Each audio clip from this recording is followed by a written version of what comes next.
Hello, welcome back once again. Today we're going to evaluate this beast looking integral.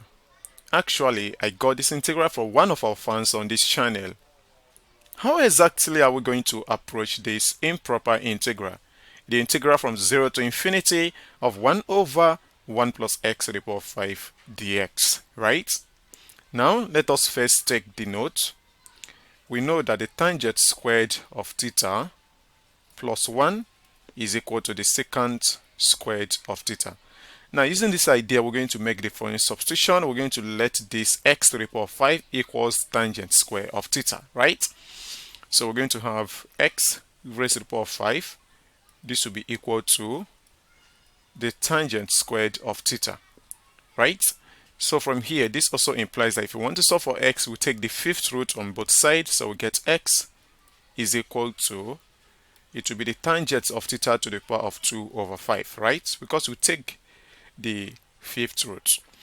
Now, let us differentiate both sides. So the derivative of x to the power of 5 with respect to x will give us 5x raised to the power of 4.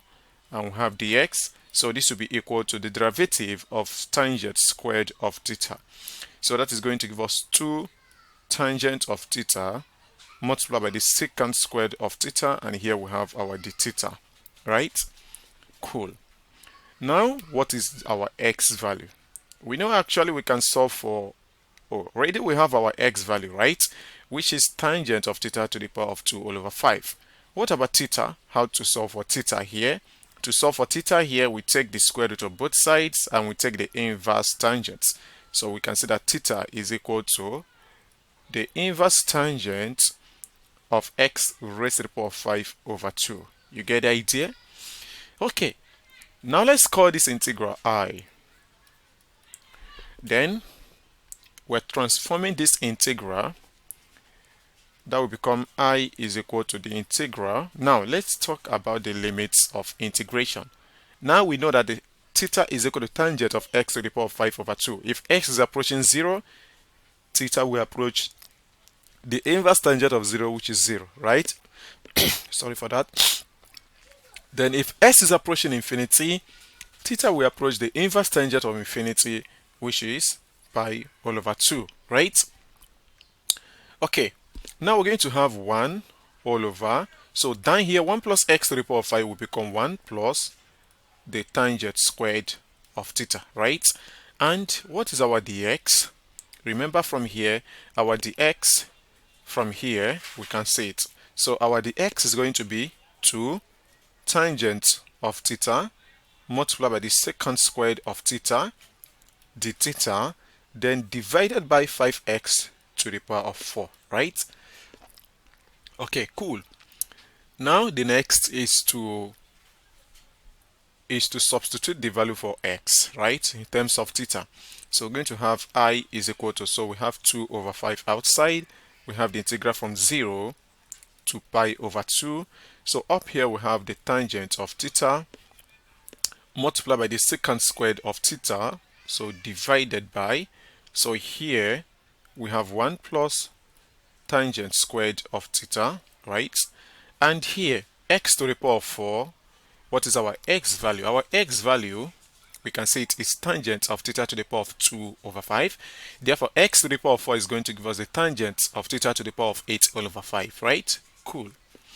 So we're going to have here the tangent of theta to the power of 8 over 5. And then we have our d theta here. So I is going to be equal to 2 over 5. The integral from 0 to pi over 2.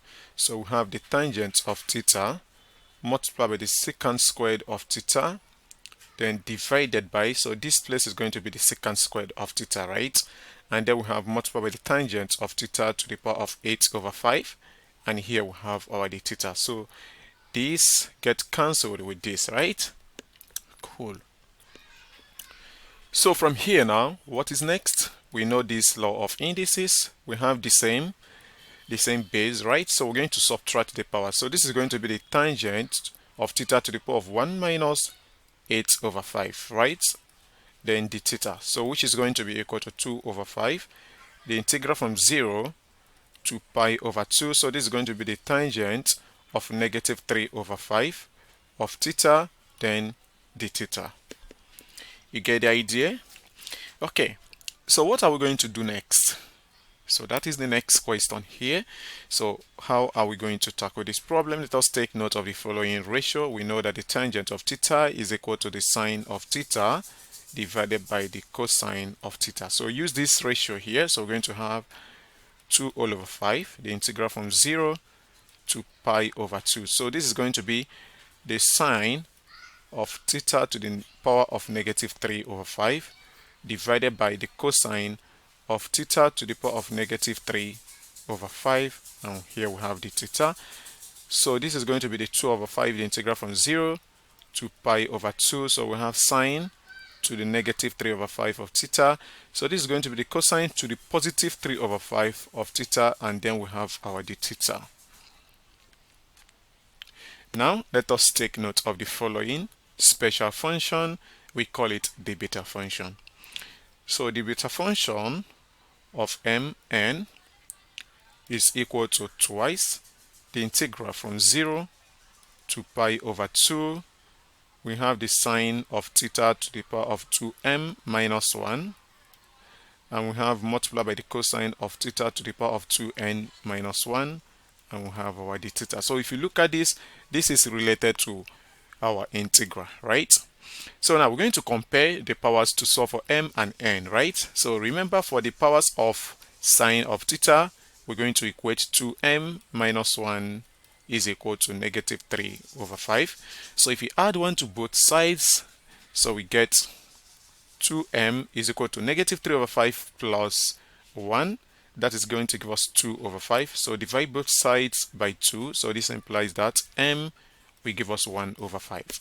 And for the powers of the cosine, so we're going to have 2n minus 1 is equal to 3 over 5 because the power is positive. So add 1 to both sides, so we get 2n is equal to 8 over 5. And from here, divide both sides by 2, we get n will be equal to 4 over 5, right? So recall our integral, remember that is equal to 2 over 5. The integral from 0 to pi over 2. So we have the sine of theta to the negative 3 over 5, right? Multiply the cosine of theta to the positive 3 over 5, and then we have our d theta. So let's take note of this nice special function. So look at, we have twice, right? Which stand for the beta of m and n. And if you look at our integral, we can as well write this integral as writing 1 over 5 outside, and then we have twice. Oh, cool. This is really nice, right? Pi over 2. So we have to write this as the sine of this. The first one here will be 2 multiplied by 1 over 5. You remember? Then minus 1 of theta, because we know that that will give us negative 3 over 5, which is the original power of sine of theta here. And here, remember, we're using the values of m and n. Don't forget that. So here we have the cosine of this will be 2 into bracket 4 over 5, right? Then minus 1 of theta, and then we have our d theta. So we use that special function. We know this right over here is the beta of 1 over 5 and 4 over 5. So we have I is equal to 1 over 5 multiplied by the beta function of 1 over 5 comma 4 over 5. Really cool, right? Okay, what are we going to do next? How are we going to evaluate this from here? Now let us recall another nice property. We have the beta of m and n. So this is the relationship between the gamma function and the beta function. So this is equal to the gamma of m multiplied by the gamma of n, then divided by the gamma of their sum. Nice. Well, you may ask, what is the gamma function? So we know that the gamma function is the extension of the factorial. We know that the gamma of n is equal to the integral from 0 to infinity e raised to the power of negative x times x raised to the power of n minus 1 dx, right? So this is the gamma of n, which is equal to n minus 1 factorial. So this is the gamma function you are seeing right over there. So our I will now become 1 over 5. So beta of 1 over 5 comma 4 over 5 is going to be gamma of 1 over 5 multiplied by the gamma of 4 over 5 divided by the gamma of their sum 1 over 5 plus 4 over 5, right? Okay, so from here we have our I is equal to 1 over 5. So this is going to be written as the gamma of 1 over 5. Now gamma of 4 over 5 is same as gamma of 1 minus that 1 over 5. Really cool, right? So here the sum is 1 and the gamma of 1 will give us 0 factorial, which is 1. So this is what we have. Now we're going to call upon the Euler reflection property. From the Euler reflection property, the gamma of x multiplied by the gamma of 1 minus x is equal to pi divided by the sine of pi x, which is same as pi CSC of pi x, right? So here our I is going to be equal to 1 over 5 multiplied by pi times the CSC of pi times 1 over 5, which is pi over 5, right? And here our answer becomes pi over 5 multiplied by the CSC of pi over 5.